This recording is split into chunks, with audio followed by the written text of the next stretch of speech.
بسم الله الرحمن الرحیم. زما خوږو وروڼو، خویندو، دوستانو، مشرانو، کشرانو، السلام علیکم.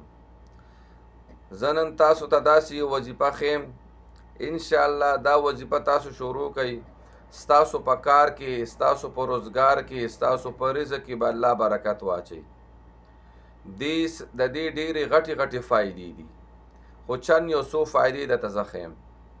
لومبۍ فایده دا ده چې الله تعالی به ستا ته چې کوم کاروبار کې، روزګار کې، الله تعالی به پای کې خدای ستا برکت واچوي. که چېرې تا ته کار نه میلاویږي، ته کار پسې هر ځای ته ګرځې، یو خوا بل خوا ګرځې، خو تا ته کار نه میلاویږي، انشاءالله دا وظیفه شروع کړه، الله تعالی به تا ته کار په اسانۍ میلاوي. که چېرې ستا کاروبار وي، دوکان او هغه نه چلیږي، ته دا وظیفه شروع کړه، انشاءالله ستا دوکان دی، کاروبار دی، ستا ګاډی دی، ستا چې هر څه دی، الله تعالی به تاله پکې داسې رزق درکوي، دومره په اسانه به تا ته درکوي چې انشاءالله خوشحاله وي. یو دریم بله فایده پکې دا ده چې ستا په کور کې به الله تعالی خیر او برکت اچوي. دا وظیفه په خپله هم کوئ، دا په خپلو بچو منې هم کوئ، په خپلو بیبیانو منې هم کوئ. انشاءالله دا وظیفه تاسو شروع کوئ، تاسو ته به د دې فایدې راورسي. دا ډېرې غټې فایدې دي.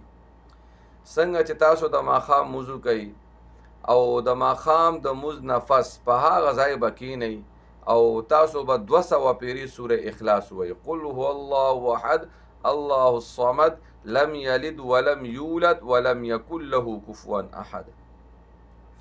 تاسو روزانه د ماښام د مونځ نه پس 200 پیرې سوره اخلاص وایئ.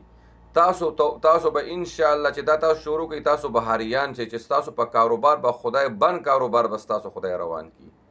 که تاسو ته کار نه میلاویږي، تاسو ته به الله تعالی کار میلاو کړي او انشاءالله په روزۍ کې به الله برکت اچوي. ډېره اسانه وظیفه ده.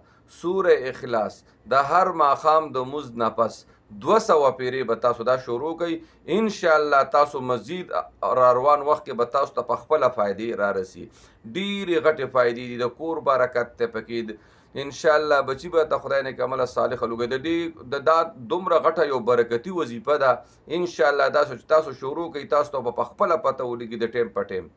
روزانه 200 پیرې د ماښام د مونځ نه پس سوره اخلاص دا شروع کوئ، انشاءالله تاسو ته به ډېرې فایدې ته ډېره ورسي.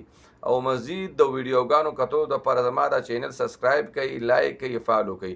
او که چېرې مثال زما نمبر چاته پکار وي، هغه دې په کمنټ کې ما ته کمنټ وکړي، زه به هغه ته په کمنټ کې خپل نمبر شیر کړم. والسلام.